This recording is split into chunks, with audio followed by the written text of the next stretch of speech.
नमस्कार किसान भाइयों बहनों, आप सभी का स्वागत हमारे कार्यक्रम कृषि दर्शन में। मैं हूं मुकुल शर्मा। कृषि दर्शन में आज आपको हम जानकारी देंगे मध्य प्रदेश के बारे में, जहां पर किसान लगातार बीज उत्पादन कर रहे हैं। किस तरीके से सफलतापूर्वक इस काम को वो कर रहे हैं वो जानेंगे, लेकिन पहले देखते हैं खबरें खेती की। पूसा संस्थान नई दिल्ली में आज से कृषि उन्नति मेला 2017 का शुभारंभ। बीजीय मसालों की जैविक खेती कर ले सकते हैं अधिक मुनाफा। और उत्तराखंड स्थित THDC द्वारा ग्रामीण इलाकों में सामाजिक उत्थान कार्यक्रम।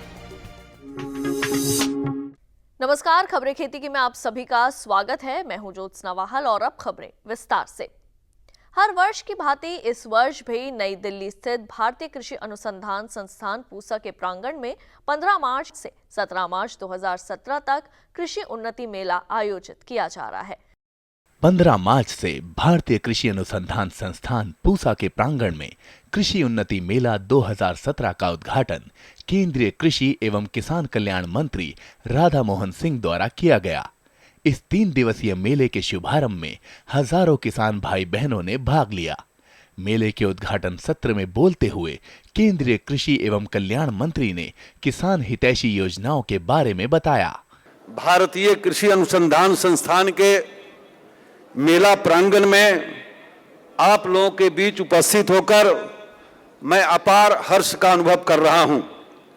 किसानों एवं वैज्ञानिकों के साथ हम लोगों को यहाँ इस कृषि उन्नति मेले में शामिल होकर आज यह संकल्प लेना है कि हमें दूसरी हरित क्रांति लानी है, लेकिन ऐसी हरित क्रांति लानी है जो टिकाऊ और किसानों की आय बढ़ाने में सक्षम हो।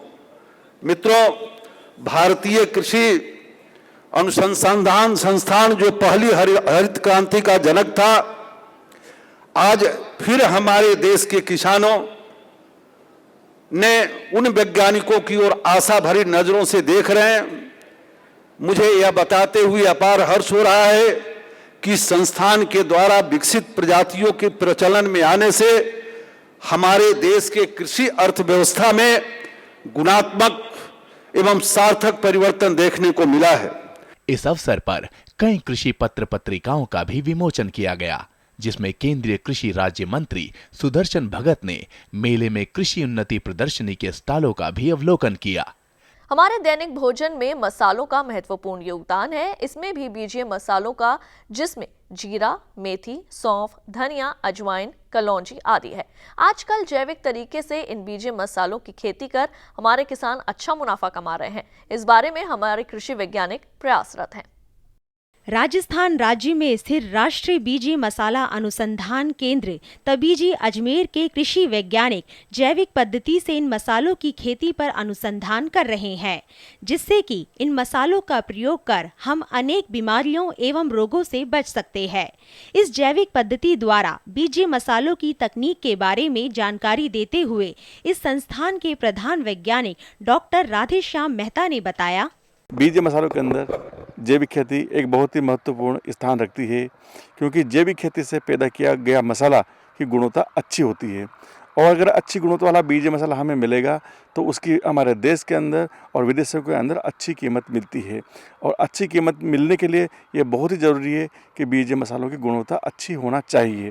अगर गुणवत्ता उनकी अच्छी नहीं हुई तो उनकी मांग कम हो जाती है। और अच्छी गुणवत्ता के लिए ये ज़रूरी है कि हम बीजीय मसालों की खेती करने में किसी भी प्रकार का सिंथेटिक रासायनिक पदार्थ का उपयोग ना करें, ना ही सिंथेटिक दवाइयों का प्रयोग करें। सब देसी तरीके से हम उसकी खेती करें। और इस जैविक खेती के अंदर हम जैसे पोषक तत्वों का प्रबंधन करने के लिए हरी खाद, FIM, गोबर की खाद, वर्मी कंपोस्ट, इनका प्रयोग करें। और साथ में पोषक तत्वों की पूरी मात्रा की देने के लिए कुछ खलियों का प्रयोग भी कर सकते हैं, जैसे अरंडी की खली, करंज की खली, नीम की खली, ये आदि खलियों का प्रयोग भी कर सकते हैं। और इन फसलों के अंदर सबसे महत्वपूर्ण ध्यान ये रखना है कि जैविक खेती के अंदर हम को जब बीमारियां वगैरह आ जाती है तो सिंथेटिक दवाइयों का प्रयोग नहीं कर सकते हैं। इसलिए ये ज़रूरी है कि इसकी कृषि क्रियाएं हम इस प्रकार से करें कि हमारे पौधे तंदुरुस्त रहे और अच्छे स्वस्थ रहें। इस प्रकार की खेती करें। इसके लिए यह ज़रूरी है कि हम इसकी बीज की मात्रा बिल्कुल सही प्रयोग में करें, लाइन से लाइन की दूरी बिल्कुल सही रखें, पौधे से पौधे की दूरी बिल्कुल सही रखें और खरपतवारों का नियंत्रण बिल्कुल हम मैनुअली करवाएं। और क्योंकि इसमें खरपतवार नाशक नहीं डाल सकते हैं, इसलिए ज़रूरी है कि हमारी सारी कृषि क्रियाएं इस प्रकार की होना चाहिए कि हमारा पौधा तंदुरुस्त हो और अच्छे स्वास्थ्य हो, ताकि उसके ऊपर बीमारियां भी कम आए, कीड़े भी कम लगे, ताकि हमें दवाइयों का प्रयोग करने की ज़रूरत ही ना पड़े। THDC इंडिया लिमिटेड भारत सरकार एवं उत्तर प्रदेश सरकार का एक संयुक्त उपक्रम है। ये उपक्रम किसानों के लिए बिजली उत्पादन सिंचाई व्यवस्था करता है। वहीं ग्रामीण किसान भाई बहनों के लिए समय समय पर सामाजिक दायित्व के तहत गांव में विकास कार्य करता रहता है। THDC किस तरह ग्रामीण इलाकों में सामाजिक उत्थान के लिए कार्य करता है, आइए जानते हैं। प्रतिवर्ष जो शुद्ध लाभ होता है उसका 2% हम लोग सामाजिक दायित्व के ऊपर खर्च करते हैं। इसमें भारत सरकार की जो भी गाइडलाइंस हैं कंपनीज एक्ट के तहत, उसके अनुसार हम लोगों ने इसमें काफ़ी बढ़ चढ़ के हिस्सा लिया है, काम किया है। और एवरेज अगर देखा जाए तो प्रतिवर्ष लगभग 20 से 25% हम एक्स्ट्रा खर्च करते हैं इस क्षेत्र में। इसमें जो हमारे प्रमुख कार्य हैं जो हम कर रहे हैं, उसमें स्वच्छ भारत अभियान विद्यालय अभियान के तहत 1200 लगभग 1188 टू बी वेरी प्रिसाइज स्कूलों में हम लोगों ने शौचालय का निर्माण कराया है। इसके अलावा स्वच्छ भारत के ही तहत 5 हाइड्रोलिक टिपर्स हम लोगों ने प्रोजेक्ट अफेक्टेड एरियाज़ के विभिन्न म्यूनिसिपल कॉरपोरेशंस को दिया है, ताकि वहाँ से कूड़ा उठान की व्यवस्था सुचारू रूप से जारी हो सके। जो रिमोट विलेजेस हैं हमारे टिहरी ज़िले के, वहाँ पे क्लस्टर फॉर्म करके होलिस्टिक डेवलपमेंट का कार्य पिछले 4-5 वर्षों से किया जा रहा है। इसमें women empowerment, self help group formation, income generation through agriculture, ये सारी चीज़ें शामिल हैं। लगभग 190 हमने medical camps, multi speciality camps आयोजित किए हैं प्रोजेक्ट अफेक्टेड एरियाज़ में, जिसमें से 19,000 मरीजों को देखा गया और तकरीबन 1700 कैटरेक्ट सर्जरीज़ कराई गई। इसके अलावा और भी विभिन्न तरीके के मरीजों को जो भी सर्जरी के लिए उपयुक्त पाए गए उनका कराया गया निःशुल्क। एक हमने हॉस्पिटल ही खोल दिया है, रिमोटेस्ट एरिया जो टिहरी का है, वहाँ पे MBBS डॉक्टर बैठते हैं और प्रतिदिन 150 से 200 मरीज उसमें देखे जाते हैं।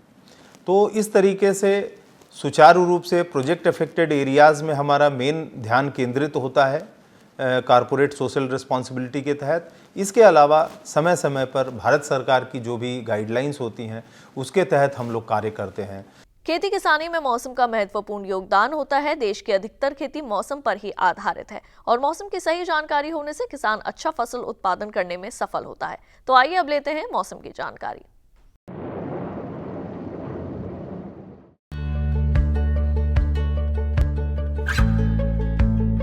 उत्तर भारत के पहाड़ी राज्यों में कई जगह बारिश का अनुमान है। खासतौर से जम्मू कश्मीर और हिमाचल प्रदेश में कल कुछ एक जगहों पर बादल बरसेंगे। हालांकि उत्तराखंड में अगले 2 दिन बारिश की उम्मीद नहीं है। इसी तरह देश के उत्तर में स्थित मैदानी हिस्सों में भी मौसम साफ बना रहेगा, यानी उत्तर प्रदेश, पंजाब, हरियाणा और दिल्ली में भी आज और कल बारिश नहीं होगी। राजस्थान में भी 2 दिन बारिश के आसार नहीं है। मध्य भारत में जरूर गिने चुने स्थानों पर बादल बरस सकते हैं।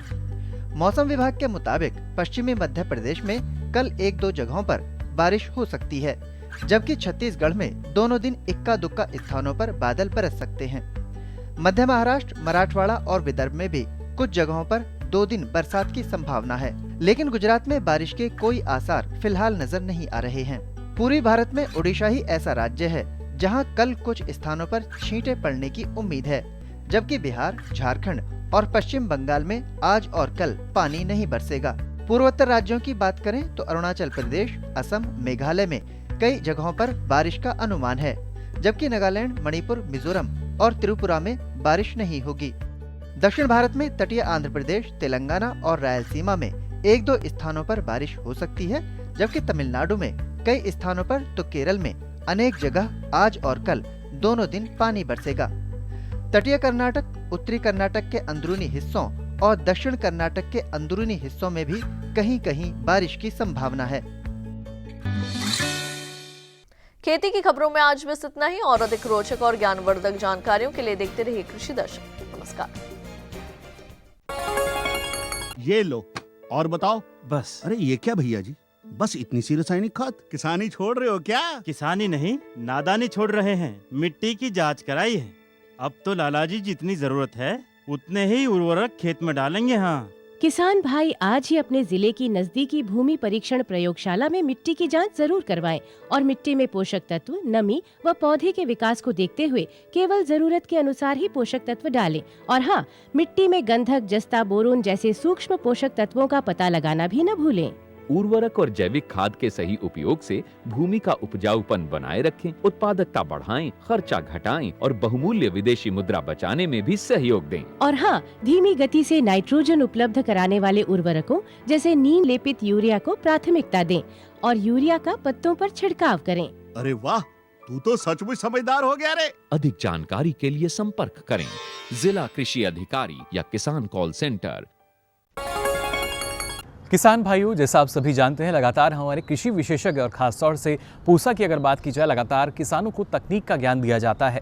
लेकिन मध्य प्रदेश की अगर बात की जाए, यही ज्ञान सीखकर मध्य प्रदेश के किसान अब बीज उत्पादन भी कर रहे हैं। दरअसल एक समझौते के तहत जो किसान हैं उन्हें सारी जानकारी दी गई, जिसके बाद ना सिर्फ किसानों ने बीज उत्पादन किया बल्कि वो यहाँ अनुसंधान कर रहे हैं जिससे अच्छी और उन्नत किस्में भी वो ले सकें। तो आइए जानते हैं किस तरीके से हमारे किसान लगातार आगे बढ़ रहे हैं।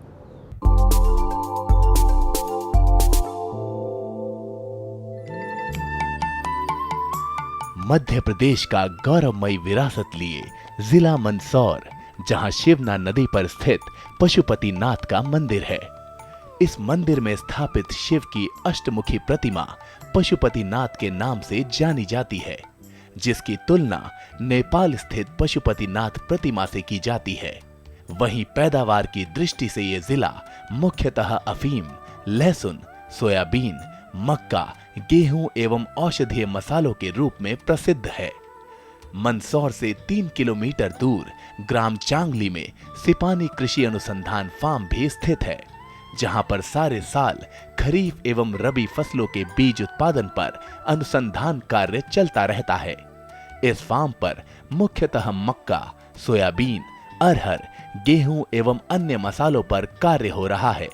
वर्तमान में रबी गेहूं की फसल की करीब 500 किस्मों का यहां पर अनुसंधान हो रहा है, जिसको देश के सभी राज्यों के किसान भी समय समय पर देखने आते हैं।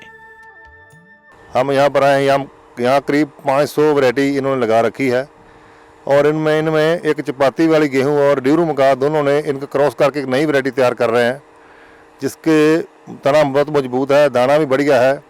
और हमारे पंजाब में अब तो गेहूं की मध्य प्रदेश की कणक लोग खाने के लिए ले जा रहे हैं। हम इसीलिए यहाँ पर आए, देखने आए हैं कि यहाँ पर कैसे लोग पैदा करते हैं और हम भी पंजाब में ऐसी गेहूं पैदा करें जो पंजाब के लोग पंजाब में खाएं। अब हमारे लोग गेहूं, एमपी की गेहूं पंजाब में खा कर रहे हैं। हम इसीलिए यहाँ पर देखने आए हैं कि कौन सी यहाँ खासियत है और कैसे पैदा कर रहे हैं। हम पिछले 3 दिन से सिपानी साहब के मंदसौर कृषि फार्म पे हैं, तो हमने यहाँ पे एक खासियत ये देखी कि कठिया और चपाती वाली गेहूं की क्रॉसिंग जो इन्होंने करवा रखी है यहाँ पे। एक तो इसके कल्ले ज़्यादा हैं और एक इसके दाने ज़्यादा हैं और एक इसका तना बहुत मजबूत है जो कि गिरता ही नहीं है। और बाकी भी हमने बहुत सी 500 के ऊपर वैरायटियाँ यहाँ देखी हैं, तो बहुत ही एक से एक बढ़िया वैरायटी है और हमें यहाँ बहुत कुछ सीखने को मिला। और बढ़िया उत्तरी भारत जैसी गेहूं की फसल, बिल्कुल उत्तरी भारत के बराबर की गेहूं की फसल है। यहाँ बहुत ज़्यादा पैदावार वाली किस्में हैं। यहाँ पे मंदसौर जिले में सिपानी जी के फार्म पर हम गेहूं की फसल देखने के लिए यहाँ पर आए हैं। गेहूं की फसल पंजाब में ज़्यादा कीटनाशक डालने से खराब हो गई है। यहाँ पर ये कोई भी कीटनाशक नहीं डालते हैं और गेहूं की फसल और तना बहुत मजबूत है। इसीलिए हम इधर आए हैं कि यहाँ से गेहूं का बीज लेकर पंजाब में उगाएं और पंजाब में कीटनाशक के बगैर लोगों को अच्छी गेहूं दें। इस अनुसंधान फार्म पर देश विदेश के वैज्ञानिकों के अलावा मध्य प्रदेश के प्रशासनिक अधिकारी भी आते रहे हैं। प्रदेश में एमपी गेहूं उत्पादन की बढ़ती मांग को देखते हुए अधिकारीगण किसानों को प्रोत्साहित करने हेतु सभी प्रकार की शासन की सहायता से भी अवगत कराते रहते हैं, जिससे सिपानी कृषि अनुसंधान फार्म को अच्छा कार्य करने का प्रोत्साहन मिलता है। सिपानी जी का जो काम है वो बहुत अनोखा काम है, क्योंकि जिस तरह से क्लाइमेट चेंज हो रहा है और जिस तरह से फूड सिक्योरिटी के लिए ज़रूरत है, उसमें नई नई वैरायटी, उनकी प्रोडक्टिविटी को बढ़ाना बहुत आवश्यक है। क्योंकि हरित क्रांति के बाद एक तरीके से बहुत ज़्यादा काम प्रोडक्टिविटी को लेके नहीं हुआ है और आज भी जो हमारी राष्ट्रीय उत्पादकता है वो अंतर्राष्ट्रीय कई उत्पादकता से काफ़ी नीचे है। तो इस तरह के अनुसंधान की बहुत आवश्यकता है। आज जो ज़रूरत है, अगर हमें अपना उत्पादन बढ़ाना है और आधुनिक तकनीकी को खेती में लाना है और किसान को प्रोटेक्शन देना है, क्योंकि अब खेती जीविकोपार्जन का साधन न होके व्यवसाय हो गया है। तो जब व्यवसाय के तौर पे आप खेती को करते हैं तो बड़ी मात्रा में आपको बैंक से लोन लेना पड़ता है। तो जब कोई पूंजी लागत बहुत ज़्यादा होती है तो उसकी रिस्क भी बहुत ज़्यादा होती है। इसलिए किसान को एक जैसे तरीके से खेती करके परिसंघ बना के सीधे मार्केट से लिंक करने की ज़रूरत है। इस अवसर पर जिलाधिकारी मंदसौर श्री स्वतंत्र कुमार सिंह ने भी अपने जिले के इस किसान फार्म को देखने के बाद किसानों एवं कृषि से जुड़ी भविष्य की योजनाओं की जानकारी दी। बीज के रूप में यहाँ पे जो अनुसंधान हो रहा है वो बहुत ही काबिले तारीफ है, न केवल मंदसौर के लिए बल्कि आसपास के जिलों के लिए और देश के लिए भी। कहीं न कहीं हमारे यहाँ की जो सिपानी कृषि अनुसंधान केंद्र है वह एक उपयोगी साबित हो रही है। इस अनुसंधान फार्म को और प्रगति मिले, इस ओर दिल्ली स्थित भारतीय कृषि अनुसंधान संस्थान पूसा ने भी एक पब्लिक प्राइवेट पार्टनरशिप समझौते के तहत नई नई फसलों की किस्में तैयार करने के लिए सिपानी कृषि अनुसंधान फार्म से करार किया है, जो निरंतर अपनी सफलता की ओर बढ़ रहा है। इस अनुसंधान फार्म के कार्य के बारे में विस्तृत जानकारी देते हुए सफल बीजोत्पादक प्रगतिशील किसान नरेंद्र सिंह सिपानी ने बताया, यह फार्म 1991 से गेहूं, सोयाबीन, मक्का, अरहर 4 प्रजातियों पर अनुसंधान कार्य कर रहा है और इस अनुसंधान के पीछे जो मंशा और मंतव्य था वह यही था कि हमें दालों में जो उपलब्धि कम है और हमें 40% के लगभग दालें आयात करना पड़ती है, उस आयात को हम कम करें। उसके साथ ही खाद्य सुरक्षा को स्थापित करने के लिए और स्थायी करने के लिए मक्का और गेहूं पर काम किया और सोयाबीन को इसलिए चुना हमने कि सोयाबीन तिलहन भी है और प्रोटीन वाली फसल भी है। ये फसल ऐसी है सोयाबीन जिसमें कि अधिकतम प्रोटीन 40% और 20% तेल, दुनिया की ऐसी कोई फसल नहीं है जिसमें कि इतने न्यूट्रिएंट्स हो और जो मनुष्यों के लिए, जानवरों के लिए और सारी दुनिया के लिए एक आदर्श पौधा है। इन सारी परिस्थितियों को ध्यान में रखकर हमने IARI Indian agriculture research institute नई दिल्ली के साथ में 2008 में एक अनुसंधान समझौता किया। उस समझौते के अंतर्गत हमारे द्वारा अनुसंधानित किस्में और कार्य सारे भारतीय कृषि अनुसंधान संस्थान द्वारा उपयोग किए जाएंगे और किसानों के लिए ऐसी नई किस्में ईजाद की जाएगी जो गुणवत्ता में, उत्पादन में और समय की आवश्यकता को पूरा कर सकें। उन किस्मों को नया नाम जो दिया जाएगा वो पूसा सिपानी के नाम से दिया जाएगा। पूसा सिपानी के नाम से अभी आने वाले वर्षों में मक्का की अनेक किस्में, गेहूं की अनेक किस्में किसानों तक पहुंचाने की हमने तैयारी कर ली है।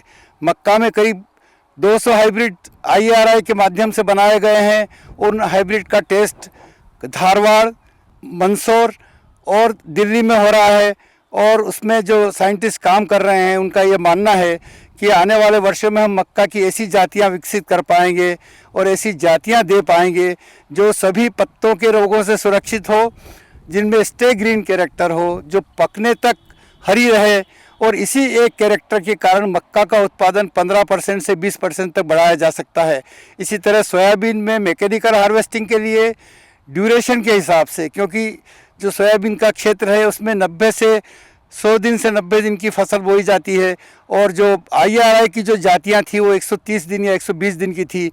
तो IRI के साथ मिलकर जो नया संकरण का कार्य किया गया है डॉक्टर तालुकदार और उनकी टीम के द्वारा, उसके माध्यम से हमें ऐसी नई जातियां जिनमें रोगरोधी सारी क्षमताएं होगी और जो आने वाले वर्षों में सोयाबीन के क्षेत्र में महत्वपूर्ण कार्य करेगी। अब हम आज जो है मंदसौर के इस क्षेत्र में किसानों के लिए हमने ये संदेश लेके आए हैं कि गेहूं में उत्पादन बढ़ाने की संभावनाएं, गेहूं में गुणवत्ता बढ़ाने की संभावनाएं और गेहूं में आगे का कार्य क्या किया जाना चाहिए, वो इस अनुसंधान क्षेत्र पर किया जा रहा है। हमने सबसे पहले ये सोचा कि गेहूं में हमें उच्च गुणवत्ता वाली, क्योंकि MP व्हीट या मध्य प्रदेश का जो गेहूं है खाने में दुनिया में सर्वश्रेष्ठ है, तो हमारी जातियों में, समस्त जातियों में हमने वो मध्य प्रदेश के MP व्हीट की गुणवत्ता डालने की कोशिश करी है।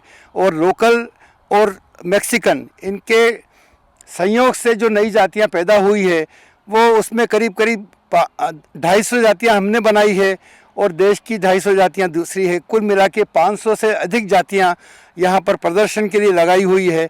ये हमारा जर्मप्लाज्म भी है और ये हमारे द्वारा विकसित की हुई जातियां भी है।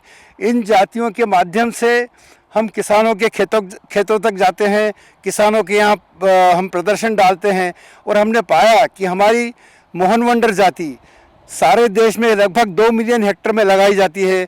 हमारी वामन जाति उन क्षेत्रों के लिए उपयुक्त है जहाँ पर अधिक पानी हो और किसान मजबूत हों। हमारी जो द्रोणाचार्य जाति उन क्षेत्रों के लिए उपयुक्त है जहाँ कम से कम पानी हो, ये एक पानी में हो जाती है। हमारी WD 52 ये जाति जो है ड्यूरम की जातियाँ हैं। ड्यूरम और एस्टियम की अनेक जातियां हमारे पास में ऐसी है कि जो उपलब्ध जातियों से अधिक पैदावार देती है।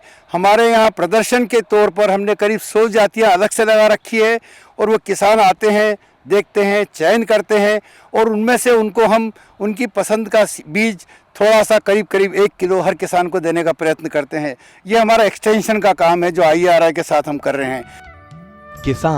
किसान के खेत को देखकर अच्छी पैदावार से प्रेरित होता है। यही भावना नरेंद्र सिंह सिपानी भी रखते हैं। अभी मार्च महीने में गेहूं फसल की उन्नतशील किस्मों को देखने के लिए किसान इनके फार्म पर जा सकते हैं। मेरे सारे किसान मित्रों, देश के सारे किसान बंधुओं जिनका गेहूं उत्पादन में इंटरेस्ट है या जो गेहूं उत्पादन करना चाहते हैं और हमारे यहाँ पर इस अनुसंधान कार्यों को देखने के लिए उनको हम निमंत्रित करते हैं। मार्च के पूरे महीने में हमसे संपर्क कर कोई भी अपने इंडिविजुअल किसान छोटे ग्रुप्स में चाहे बड़े ग्रुप्स में यहाँ पधारेंगे तो हम उनका स्वागत करेंगे। हमारा पता है सिपानी कृषि अनुसंधान फार्म, ग्राम चांगली, सीतामऊ रोड, कृषि महाविद्यालय के पास, और हमारा पिन कोड है 458001। मेरा फ़ोन नंबर है 9425105100। मैं फ़ोन नंबर एक बार पुनः दोहराता हूँ 9425105100। इस प्रकार किसानों के प्रेरणा स्रोत बने श्री नरेंद्र सिंह सिपानी देश के कृषि उत्पादन में सहयोग करने के लिए रात दिन प्रयासरत हैं।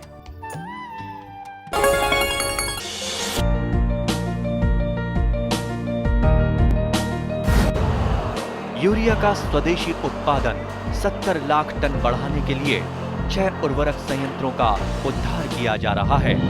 FCIL के गोरखपुर, सिंदरी, तलचर और रामागुंडम संयंत्र, HFCL की बरौनी इकाई और BVFCL की नामरू फोर्थ। सोने पर सुहागा ये है कि देश में अब बनेगा सिर्फ नीम लेपित यूरिया, क्योंकि इससे होगा किसानों का फायदा ही फायदा। अनाज का उत्पादन 10% तक बढ़ेगा। बढ़ेगी 10 से 15% नाइट्रोजन क्षमता।